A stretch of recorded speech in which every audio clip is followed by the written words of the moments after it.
Now, we've got a few minutes, but hopefully you can help me out. You want this we've talked for quite a while. Would you have some questions? Yes.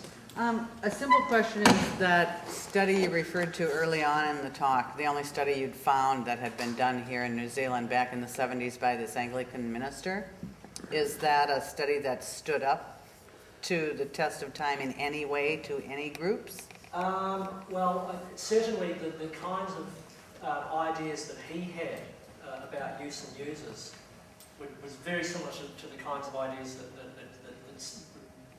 came out in the study that I did. It was a very, very similar, kinds of conversations were going on, and he talked to a large number of people, over 1,000 people, to varying degrees. And his findings, I would suggest, to be very similar to these here. And what did he do with those findings? Was he on a mission of... They contributed to a report that came out in the late 60s, early 70s, the Blake Palmer report. There are actually two of them, which then went on to where cannabis use was significantly rising out of pretty much nothing. And that went into informing the Misuse of Drugs Act, and it was all basically sort of brushed under the carpet. About 4 years research, and then about 2 weeks before the laws were actually going to be generated, there was a sort of spurious study that came out of Columbia University in the States, which linked cannabis to impotence and all sorts of stuff, and basically it was all just like, oh well, in that case, forget about that, forget about our research, we'll just do this instead. Yeah. And where did this guy come from who did the study, this minister? Was it his own personal... American originally, actually. Sorry? I think he was originally American, Leon McFerrin. But it was his own personal thing? No, he was doing it under the auspices of the Sociology Department at Auckland University. I see. Yeah. I see. Yeah. Any other questions? Comments? Anybody want to... Well, the only thing that actually worries me is I think people should be allowed to do it, but like how you said that 40% of people have children? Yeah. Or parents? Yeah. Like, if the children see you doing that, then they kind of give the idea that they think it's okay, and then it will kind of, when they get to like teenage years, they might be like, yeah, well, my parents did it, so, don't you think? That's could well be the case. Modelling is a thing that parents talk about a lot. One of the points was made by the only person, there was only one person in the study who used around it, who actually imbibed around their children. All the rest would do it somewhere else, especially for young children, would do it somewhere else and be stoned around them, but not physically smoking in front of them or anything like that. And in fact, a number of them made the point that the kids wouldn't even know what it was if they saw it. Yeah, but because my dad we lived on like 10 acres, he used to like grow it in patches around the place, and we'd find it and be like, oh, there's tomato plants down there. But like he'd have it everywhere, but we eventually worked out obviously it isn't, and he smokes it. And then out of 4 of us kids, the youngest one is like 10, so she hasn't got into the age yet, but all the other 3 of us have like smoked marijuana. Right. So that's... Yeah. Well, no, I think the issues of governance around use, particularly around children, are really important issues of the engagement. Because of course, there's also the whole. On the one hand, there's the disinformation that comes out of official sources, but on the other hand, there's also a culture of mythology within cannabis culture, where people have ideas, oh, it's harmless and all this, and so, these are issues that need to be thrashed out.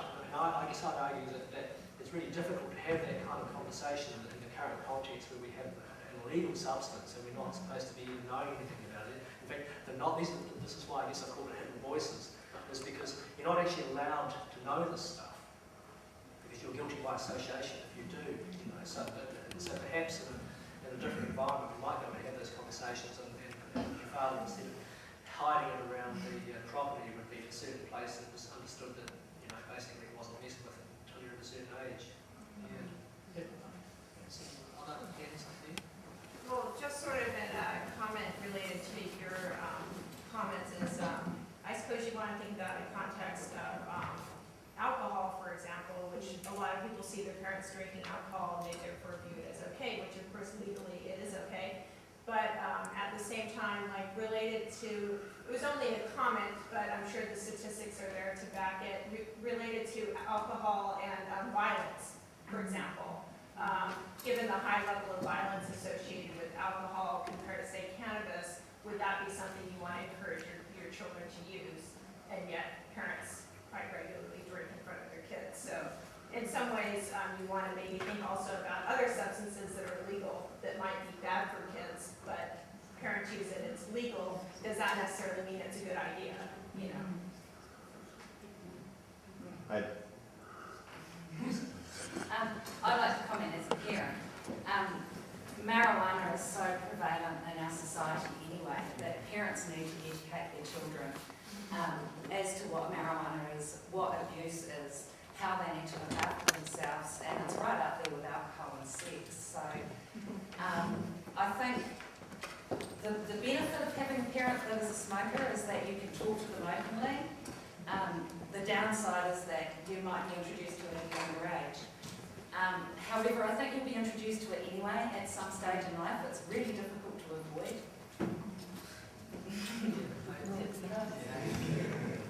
Yeah, it always struck me, well, like, I didn't know that my parents were users until much, much later. And it was sort of, it developed independently, I guess. But then I always felt like, well, if I had known they used, I didn't think it was very cool. But then, yeah, then when I did develop my own ideas about it, not knowing that they did it, and then found out they did it, the only thing I could think of was, oh, well, they must have some somewhere then. So they still weren't cool.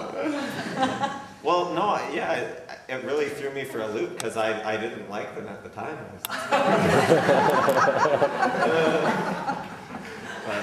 But and then as a comment to the alcohol thing, I mean, obviously we're going to be talking a lot more about alcohol and cannabis during the week, especially on Thursday, which is our special day devoted to alcohol and cannabis. But Materia produced an interesting statistic in her presentation last night, and that was actually a New Zealand police statistic that 75 to 90% of weekend crime is attributable to alcohol. Yeah.